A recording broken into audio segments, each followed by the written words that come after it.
Se você é aquela pessoa nerd que adora ficção científica, provavelmente já assistiu ao filme Blade Runner e sabe o que são os replicantes. Mas você sabe toda a filosofia por trás desse mundo? E se eu te dissesse que até o feminismo tem a ver com isso? Ficou interessado? Então vem com a gente!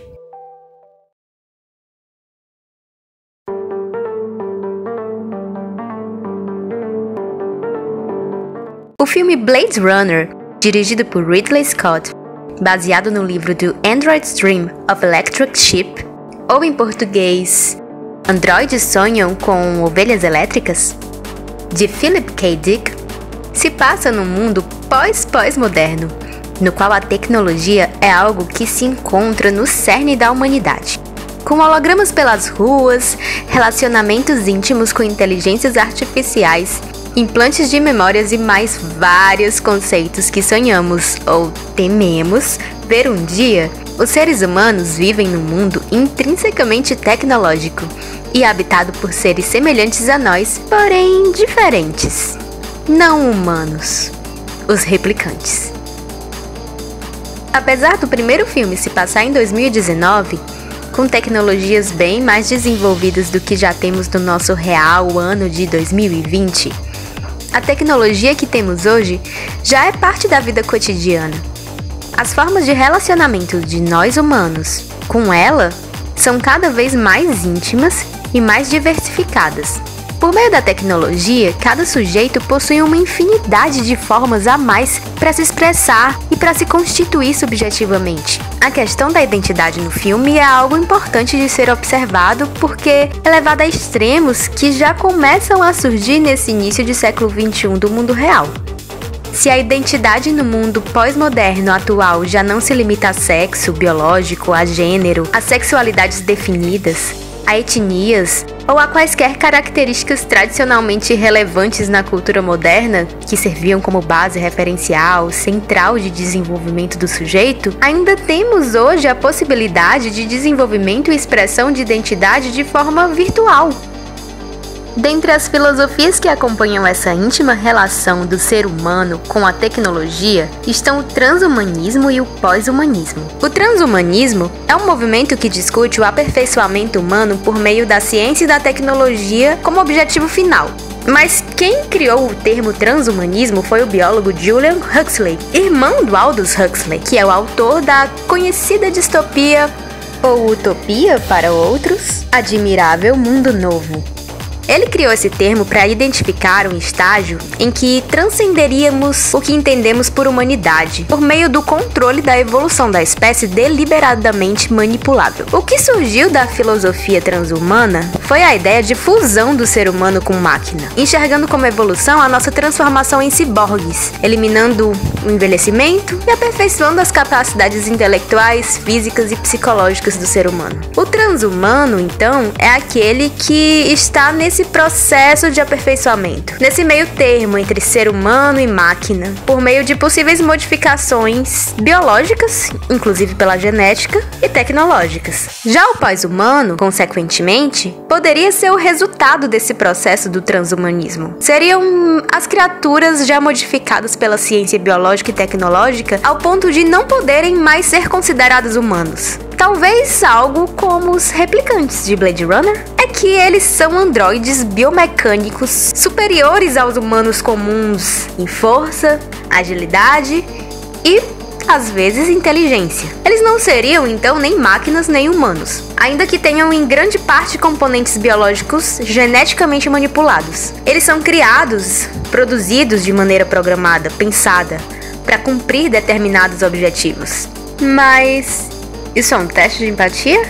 No Blade Runner 2019, o que diferenciava os replicantes dos humanos era que, além deles não nascerem de maneira natural, sendo criados já adultos, e então não tinham memórias de infância que constituiriam sua personalidade, eles teoricamente também não possuíam sentimento nem, consequentemente, empatia. Ainda, eles viviam por pouco tempo, tendo uma espécie de obsolescência programada. Só que no filme Blade Runner 2049, os replicantes já possuíam longevidade, memórias, ainda que protéticas, e a partir dos replicantes que inicialmente se rebelaram, poderíamos dizer que já possuíam emoções e empatia. Com todas essas características, a única coisa que os diferenciaria dos humanos em si seria a ausência de um nascimento natural com um desenvolvimento completo por todas as fases da vida. Mas se você chegou até aqui e tá se perguntando por que raios eu falei de feminismo no início desse vídeo e ainda não toquei nesse ponto, calma.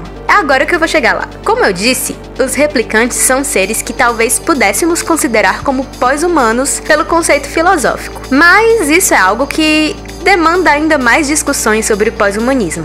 O interessante é que as teorias do pós-humanismo, que discutem filosoficamente o que seria essencialmente humano ou pós-humano, surgem bem no final do século XX, com teóricas feministas, quando as possibilidades de intimidade subjetiva entre ser humano e tecnologia começavam a avançar de forma cada vez mais acelerada. Uma das principais referências desse pontapé para essa discussão é a obra Manifesto Ciborgue, de Donna Haraway. É algo realmente simbólico pensar que mulheres feministas foram quem deu início ao debate sobre identidade humana na relação com as máquinas, vendo de fato novas possibilidades de identidade diferentes das tradicionais, assim como foi feito nas discussões sobre gênero e identidade, quanto às imposições culturais de símbolos e comportamentos específicos para cada gênero, e que levou mais tarde à conclusão de que identidade de gênero não precisaria necessariamente corresponder ao sexo biológico, já que gênero é uma construção social e identidade é a manifestação psicológica das relações do ser humano com o mundo que o atravessa. Essa obra foi fundamental para o pensamento pós-feminista, junto com outras obras, como a conhecida Judith Butler e outros grandes pensadores das sociedades pós-modernas. A grande sacada do Manifesto Ciborgue foi perceber, a partir da literatura de ficção científica, as reais transformações sociais a partir da tecnologia e pensar numa apropriação disso para falar de política, nas mais diversas formas. Donna Haraway mostra que num mundo em que já não há mais uma separação de fato entre o real e o cibernético, seriam desfeitos diversos pressupostos científicos e políticos que antes eram centrais na cultura ocidental e que serviam como base para a dominação das mulheres, de minorias étnicas, de trabalhadores e mesmo dos animais. Ela critica os dualismos mente e corpo, natureza e cultura, macho e fêmea e organismo e máquina. Não se mantém mais dicotomias rígidas. Os conceitos agora são flexíveis e podem ser reconstruídos de novo e de novo e de novo. Não é mais preciso se prender a concepções tradicionais de corpo e de modos de vida. Na verdade, isso não é mais possível. A realidade dos ciborgues mostra que tudo isso é passível de ser montado, desmontado e remontado, não existindo uma naturalidade de fato, algo essencial que deve ser. Levando a discussão mais ao nível de como a tecnologia pode concretamente possibilitar novas formas de identidade que vão além daquelas puramente biológicas e culturais no sentido relacional, temos um exemplo bem recente da série Years and Years, numa cena em que a personagem Bethany revela aos seus pais a sua identidade não humana. Ela revela ser trans, gerando uma reação de acolhimento dos pais em relação ao que pensavam ser uma identidade de gênero, um conceito com o qual eles já estavam acostumados. O grande choque vem quando ela explica que não se trata de gênero ou de sexualidade, mas de uma identidade que vai além de fronteiras da concepção humana. Ela não se identificava em nada com o fato de ter um corpo biológico e de viver fora do mundo virtual. Todos esses conceitos começam a se misturar no mundo de hoje e as possibilidades de formas diversas de identidade se expandem cada vez mais. Mas voltando ao feminismo, no Manifesto Ciborgue, e aos replicantes de Blade Runner, são mais alguns pontos legais de levantarmos. Como é explicado na Enciclopédia de Antropologia